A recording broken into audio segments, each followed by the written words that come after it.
Imagine a day that was supposed to be perfect, a day you planned down to the smallest detail, only to have everything change in a single unexpected moment. What if the person who's been with you through every heartbreak, every triumph, and every wild dream suddenly reminds you that love isn't about perfection, but about being there when it matters most? This is Sarah's wedding day, a day that took an unforeseen turn thanks to one loyal friend, whose silent protest would soon reveal the real meaning of unconditional love. On her wedding day, as sunlight crept into her childhood bedroom, Sarah Matthews stood before a full-length mirror, barely recognizing the woman staring back. The ivory wedding dress she'd dreamt about since she was a little girl now clung perfectly to her figure, its lace and embroidery catching the morning light in a cascade of delicate glimmers. Her auburn hair was elegantly styled into loose, effortless waves, crowned by a gossamer veil. Every detail had been meticulously planned over the past 18 months, or so it seemed. Yet, in the midst of perfection, something unexpected unfolded. At Sarah's feet lay her beloved German shepherd, Max, a creature who had been her constant companion since she was 13.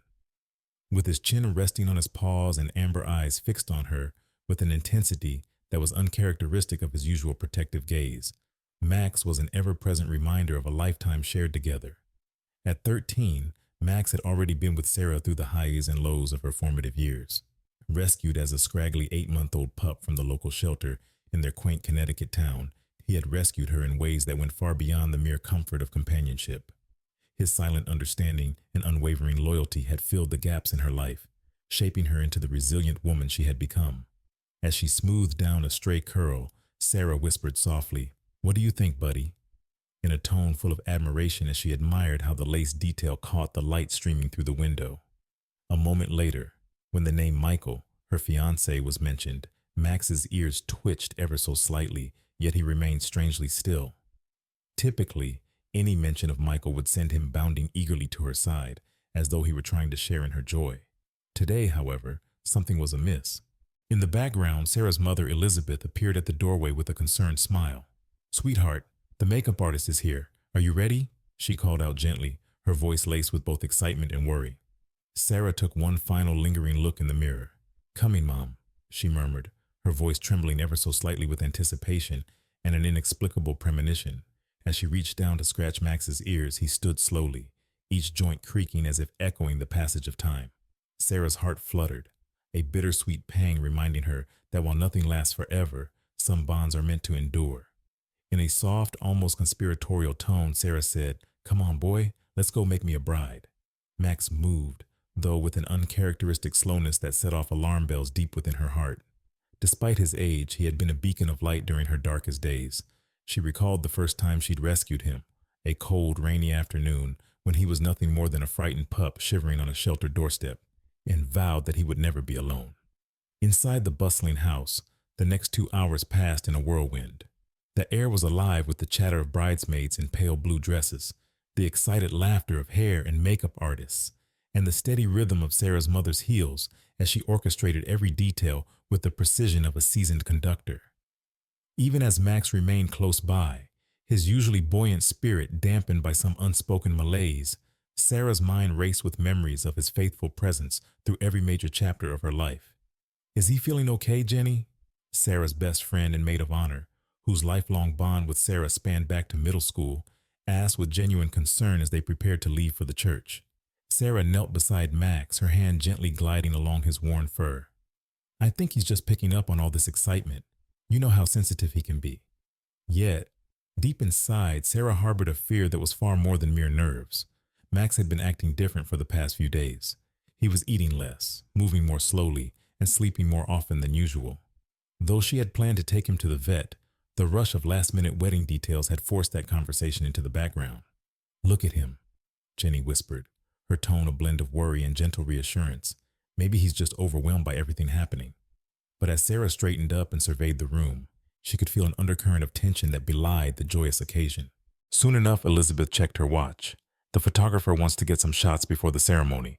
We mustn't dawdle. The guests will be arriving soon." With a deep breath, Sarah gathered her skirts. "Come on, Max. Time to go," she said, half smiling and half worried as the familiar car ride to the historic St. Patrick's Church began. The drive was short but felt endless to Sarah. Her stomach churned. Not from typical wedding jitters about Michael or the perfect ceremony, but from the gnawing concern for Max. In the car, Max had been unusually clingy, his head resting on her lap in a way that seemed almost desperate. His usual bright, confident eyes were now clouded with fatigue, and every so often he would let out a soft, almost inaudible sigh. Arriving at the church with an hour to spare, they found the photographer already setting up in the church garden. The late September sun cast a golden glow through the slowly changing leaves, creating an almost otherworldly aura. The perfect scene Sarah had always dreamed of was there, if not for one unexpected detail. "Let's get some shots of the bride alone first," the photographer suggested, pointing to a venerable old oak tree that stood majestically in the garden. "Then we'll bring in the wedding party." Sarah's heart swelled as she positioned herself near the tree, the familiar texture of the dress and the soft fabric of her veil stirring up childhood memories of dancing in the meadows. But in the midst of these fleeting moments of beauty, Max suddenly moved. Without warning, he trotted directly in front of Sarah, blocking the photographer's view. His small, determined body stood firm against her legs. "Move aside, buddy," Sarah said softly, her voice laced with affection, as she attempted to guide him away. Yet Max remained immovable, his posture both stubborn and urgent. No growl, no aggressive sign, just a silent plea with eyes that seemed to speak volumes. "Max, come here," Sarah coaxed, trying to regain control. But even as she spoke, her father's voice reached out from behind, calling, "Pat! Come on, Max." Patting his leg gently, he attempted to coax the loyal friend along. Still, Max clung to Sarah's side, almost as if he was trying to convey something critical. Jenny stepped forward with his leash in hand. "Maybe he needs to go for a walk," she suggested. But when she reached for Max, he only inched closer to Sarah. His warm body pressed insistently against her, causing her to falter slightly. With every heartbeat, she felt the weight of his silent message. Kneeling down in her elegant dress, Sarah gazed deeply into Max's eyes. That's when she noticed it. A subtle tremor in his legs and a labored rhythm in his breathing that she hadn't seen before. "Max, what's wrong?" Her voice wavered, the tenderness in her tone mingling with the rising tide of fear. Before anyone could react, her mother's voice rang out, tinged with urgency. "Sarah, we need to get these photos done. The guests will be here any minute." But Sarah couldn't tear her eyes away from Max. He had now laid his head on her shoulder, an act of solace he reserved only when he was in distress. His body radiated warmth, almost too much warmth for a creature whose age and fragility should have suggested otherwise. "Something's really wrong," she said, voice cracking, as worry overtook her.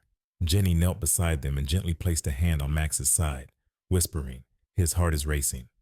Just then, her father's face fell with concern. "Should we call the vet?" he asked quietly, eyes searching Sarah's for a decision. Before Elizabeth could speak further, Sarah's phone vibrated, an urgent reminder of the mounting pressures. With trembling fingers, she dialed Dr. Peterson, Max's trusted veterinarian, who had been there since the moment Sarah rescued him. The phone rang, each chime echoing in the tense silence of the garden, until finally a calm, measured voice answered. "This is Kate speaking," the voice said. "Dr. Peterson's emergency line. How can I help?" "Kate," Sarah began, voice barely above a whisper. "It's me, Sarah Matthews. Something's terribly wrong with Max. He's having trouble breathing. His heart is racing. Please, I need help right away." There was a pause on the other end, a quiet moment filled with the weight of unspoken fears. "Aren't you getting married today, Sarah?" the voice asked gently, as though trying to process the gravity of the situation. "Yes, I am," Sarah replied, her voice cracking with both sorrow and urgency. "But please, bring him in immediately. He can't be left like this." After a few more hurried instructions, Kate assured her that Dr. Peterson would be at the clinic as soon as he could. Sarah's gaze swept across the small gathered crowd, her parents, Jenny, the photographer, and even the wedding planner, who now spoke into her headset with urgency. Her father stepped forward, his tone firm yet tender. "Buddy, you've been by her side through everything. Her first heartbreak, her college finals, her moments of triumph and grief. We never abandon family when they need us." Tears welled in Sarah's eyes as she embraced her father, feeling the warmth of his unwavering support. "Thank you, Dad," she murmured, voice thick with emotion. "I just wish I could do something more." With a determined nod from her mother and a quick decision by Jenny to help her into the car, Sarah gathered her skirts and stepped out. Max, though feeble now, continued to cling to her legs, as if trying to anchor her in a moment that was slipping away too quickly. The drive to the Riverside Veterinary Clinic was tense and quiet. In the back seat, Sarah cradled Mac's head in her lap, her wedding dress pooling around her like a protective cocoon. She kept one hand on his chest, monitoring each labored breath, while the other absent-mindedly stroked his graying muzzle, a tactile connection to memories of happier times. Every bump on the road was a reminder of how fleeting time could be. Jenny tried to break the heavy silence. "Remember when you first got him?" she asked softly, her tone meant to distract Sarah from the gnawing fear. "He was such a handful back then. Eating your favorite shoes, even your mom's garden gloves, and that ridiculous hat your aunt gave you for Christmas." A small, bittersweet smile flickered on Sarah's lips. "Yes," she whispered. "He did me a favor then by teaching me that sometimes chaos brings the sweetest memories." As they pulled into the clinic's parking lot, Dr. Peterson was waiting at the door. His eyes widened momentarily at the sight of Sarah in her wedding dress, a surreal image that merged the sacred with the unexpected. But he said nothing as he gently took Max inside. The examination room, cramped and filled with the hum of medical equipment, seemed to stretch time itself as Sarah paced back and forth. Every tick of the clock underscored the precariousness of the moment. Jenny sat quietly in a chair, intermittently checking her phone and updating the others, her anxious glances telling a silent story of hope and despair. Finally, after what felt like an eternity, Dr. Peterson reappeared, his face etched with grave concern. "Sarah, please sit down," he said softly, each word heavy with the inevitability of what was coming. He explained, with a compassion that cut through the clinical coldness of the room, "Max has developed a cardiac condition. From the tests we've run, it appears he's in the early stages of heart failure. The stress and excitement of today likely exacerbated his symptoms." Sarah felt as if the very air was being sucked from the room. "But he was fine just a few days ago," she whispered, disbelief mingling with sorrow. Dr. Peterson nodded solemnly. "I'm afraid that these conditions can progress very quickly, especially in older dogs. At 13, Max has already exceeded the average lifespan for his breed. It's as if he was trying to tell you something all along. The only way he could do it was by not letting you walk away." Sarah's heart shattered with the weight of his words. "He's always been there. He's always been my strength," she said, her voice breaking as tears welled over. "What can we do?" The doctor explained the treatment plan in measured tones. "We can start him on medication immediately. It won't cure him, but it may help manage the symptoms and keep him comfortable. However, I must be honest, given his age and the progression of his condition, we might be looking at months rather than years." In that moment, Sarah's tears spilled over as she looked down at Max, whose eyes now held a plea for comfort. "I promised him I'd never leave him alone," she declared resolutely. "No matter what, I'll be here for you, Max." Jenny squeezed her hand as she murmured, "You made that promise, Sarah, and he's shown you every day what it means to love unconditionally." Dr. Peterson nodded, his voice gentle but firm. "Dogs are incredibly intuitive. They know when they need help and trust that their humans will be there. We'll do everything we can to keep him comfortable, but I want you to understand the seriousness of his condition." While inside the clinic, the world outside continued its relentless spin. Sarah's phone buzzed with a text message from Michael, a small note of concern that cut through her despair. With trembling fingers, she read his message. "How is he?" Before she could reply, she typed quickly, "Not good. Heart failure. I'm so sorry about the wedding." Her heart sank as she awaited his response. Within moments, Michael replied, "Don't apologize. I'm on my way." Less than 20 minutes later, the clinic door swung open, and in walked Michael in his tuxedo, his best man Kevin close behind. His presence was a balm to Sarah's frayed nerves. He knelt beside her, softly wiping away a tear that had escaped her makeup. "Remember what I said when I proposed?" he murmured, his voice full of quiet strength. "I said I wanted to marry you because you have the biggest heart of anyone I've ever met. No matter what happens today, that love will always bind us." Sarah looked up, her eyes meeting his in a silent exchange of mutual pain and comfort. "But what about the wedding?" she managed to ask, her voice fragile yet determined. Michael gently shook his head. "None of that matters right now," he said firmly, reaching out to scratch behind Max's ears. "We'll do this our way, right here, where love is the only thing that counts." Kevin, always the practical one, spoke up from the doorway. "We might have an idea," he said, glancing at Jenny, who nodded with determined enthusiasm. "I've been making a few calls. The minister mentioned he'd be happy to come here. Your parents are on board. It won't be the wedding you planned, but it could be perfect for us." Sarah's gaze drifted around the examination room, sterile yet filled with unspoken hope, and then she looked down at Max. "Really? You mean right here?" she asked, voice tentative but hopeful. Michael's eyes softened. Only if you want it, he replied. We can also wait and reschedule everything, if that's what you prefer. But Sarah shook her head, a watery smile spreading across her face. No, she said quietly. This is perfect. Max has been there for every milestone in our journey. When we met in the park, on our first date, when you proposed, he deserves to be here with us now. Within the next 2 hours, the plan took shape. In a scene that none could have predicted, Sarah Matthews married Michael Anderson in the waiting room of Riverside Veterinary Clinic. Her dress was slightly rumpled, her makeup hurriedly touched up by Jenny, and her hair had lost some of its meticulous arrangement. Yet the love that filled the room was far more radiant than any flawless ceremony could have been. The only guests in attendance were their immediate family, Michael's family, the minister, Jenny, Kevin, and of course Max, adorned in a tiny bow tie and a newly fitted orthopedic support on his leg. As they exchanged vows, Dr. Peterson and his staff stood discreetly by the doorway, their eyes glistening with tears of empathy. When Michael kissed Sarah, Max lifted his head and managed a single quiet woof of approval, drawing laughter through the tears that filled the room. Later that evening, instead of a lavish reception, Sarah and Michael sat on the floor of their small apartment, still dressed in their wedding attire, with takeout Chinese food spread around them. Max lay contentedly between them, and they took turns feeding him small pieces of plain chicken, each bite a silent prayer for his comfort and a tribute to the day that had forever changed their lives. Remember when I first met you two at the park? Michael recalled, his voice gentle as he watched Max carefully take a morsel from Sarah's finger. I knew then that Max was part of the package deal. I just never imagined he'd end up teaching me so much about love. Sarah's eyes shimmered with unshed tears as she leaned into Michael. What do you mean? She asked softly. Michael smiled, a quiet determination in his gaze. Look at today. Every detail wasn't perfect, but when Max needed you, you didn't hesitate. That's real love, the kind that doesn't count the cost or the plan. It's raw, unfiltered, and unconditional. Sarah's heart swelled with gratitude, and as she kissed him gently, she murmured, I learned from the best, our loyal friend who's been with us through everything. In the weeks that followed, life settled into a new rhythm, one filled with both hope and heartache.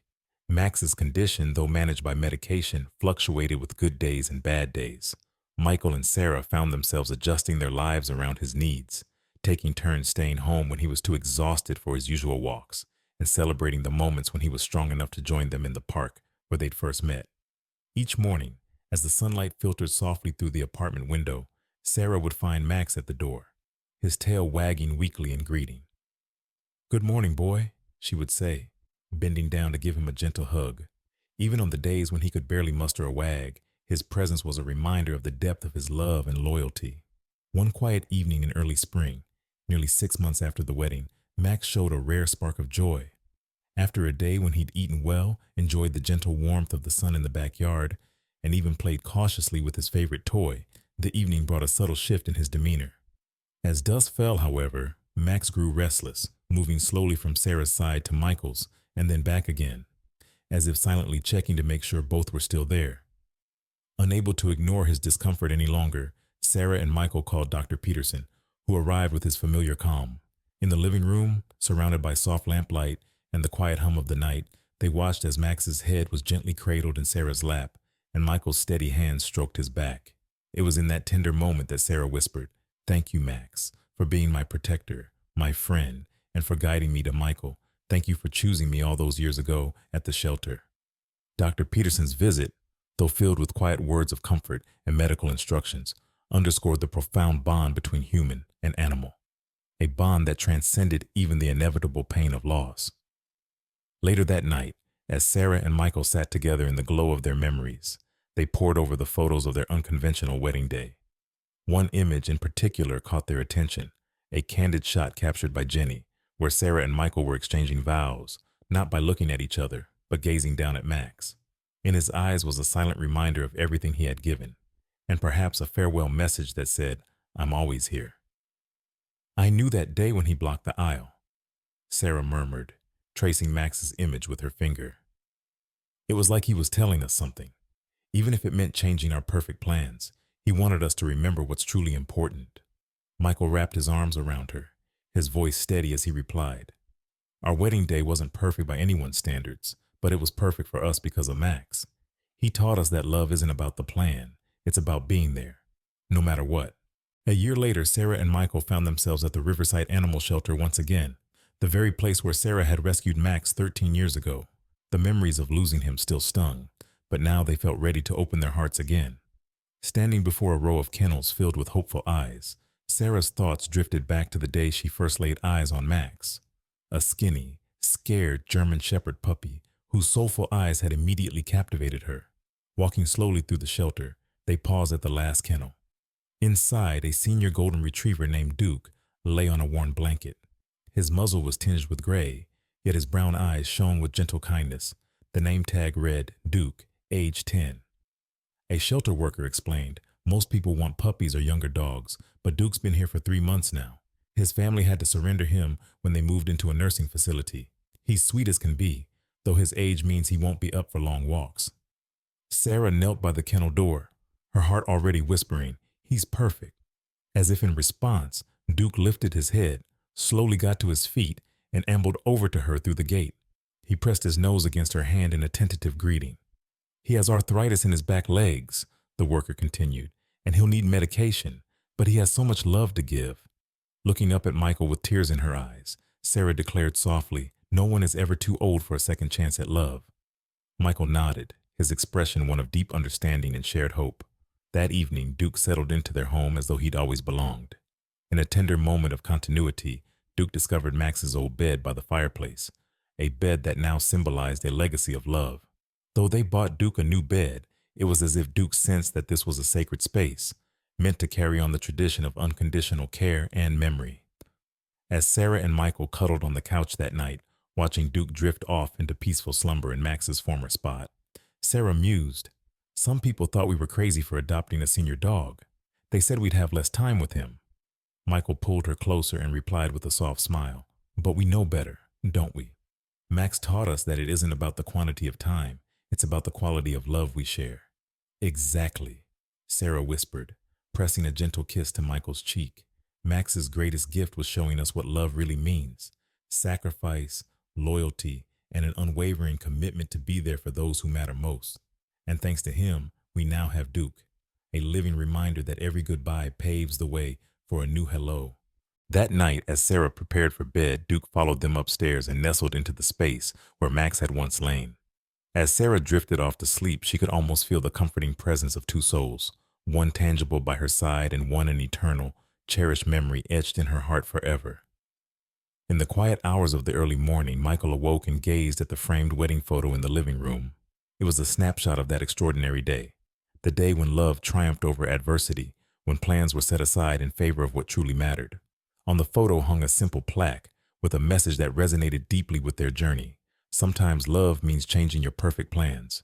Perfection lies not in the path we intended to take, but in the hearts that guide us home. Over the following years, Sarah and Michael would share the story of that day with their children. A story not of plans gone awry, but of a lesson in love, loyalty, and sacrifice. They would show them the photos from the vet clinic, point out the old German Shepherd in his tiny bow tie, who had forever altered the course of their lives, and explain how sometimes the most precious moments come wrapped in unexpected packages. Each anniversary, instead of a grand celebration, the couple would visit the local animal shelter, spending time with older dogs who, like Duke, waited patiently for someone to see past their gray muzzles to the overflowing love they held.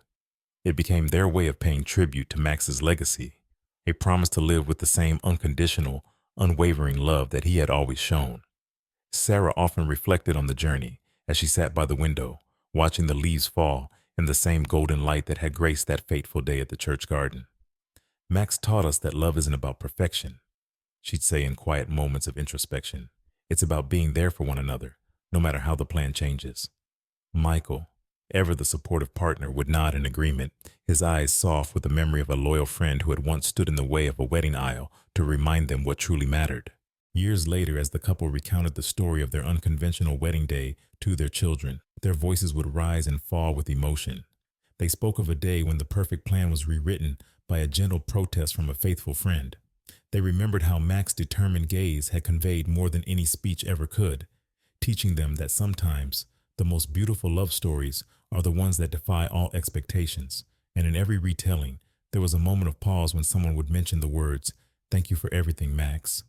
It was a quiet, heartfelt tribute to the dog who had been more than a pet.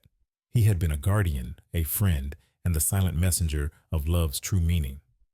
On one particularly crisp autumn afternoon, as Sarah and Michael strolled through the park hand in hand, their children gathered around, eyes wide with curiosity. Tell us the story again, their youngest pleaded, the story of the wedding day when everything changed. Smiling, Sarah began. Once upon a time, on a day that was supposed to be perfect, a dog named Max reminded us that love isn't about the plans we make, but about being present when it counts the most. And as her voice faded into the rustling of autumn leaves, Michael added, and that, my dear ones, is why every day is a gift, a day to honor those who have loved us unconditionally and to share that love with others. As the years continued their steady march, the legacy of Max and Duke lived on in small acts of kindness, a donation to the shelter here, a volunteer day there, and a quiet moment of remembrance in the family's living room. In the end, the story of that day was not marked by the chaos of unexpected events, but by the triumph of love over circumstance, by the beauty of imperfect moments that become the most treasured memories. The simple plaque in their living room continued to whisper its message. Sometimes love means changing your perfect plans. And every time Sarah or Michael looked at it, they remembered a wedding day that was not defined by what was planned, but by what was lived. A day that proved that the heart always knows the way home. As twilight settled over the quiet town, Sarah sat in her favorite rocking chair on the back porch, the evening breeze carrying with it the soft scent of autumn. In her lap lay a worn locket containing a tiny faded photo of Max. Each night as she rocked gently, she would whisper, "Thank you, Max, for teaching me that love isn't about the plan, it's about the journey and about holding close the moments that truly matter." Michael would often join her on the porch, and together they'd reminisce about that fateful day. "You know," Michael said one evening, "our wedding wasn't perfect by anyone's measure, but it was perfect because it was real, because it was filled with love, the kind that endures beyond plans and expectations." Sarah squeezed his hand, nodding. "Yes, and every day since, I've learned that sometimes life gives you unexpected detours that lead to even greater joys. Max showed us that, and now Duke reminds us to keep our hearts open, even when it hurts." In that quiet moment of reflection, their home became a living tribute to the idea that love, messy, unpredictable, and profoundly beautiful, is always worth fighting for. And as the stars began to twinkle in the deep blue sky, Sarah realized that the most important vows she ever made were not written in ink on a wedding invitation, but in the silent promise to always be there for those you love.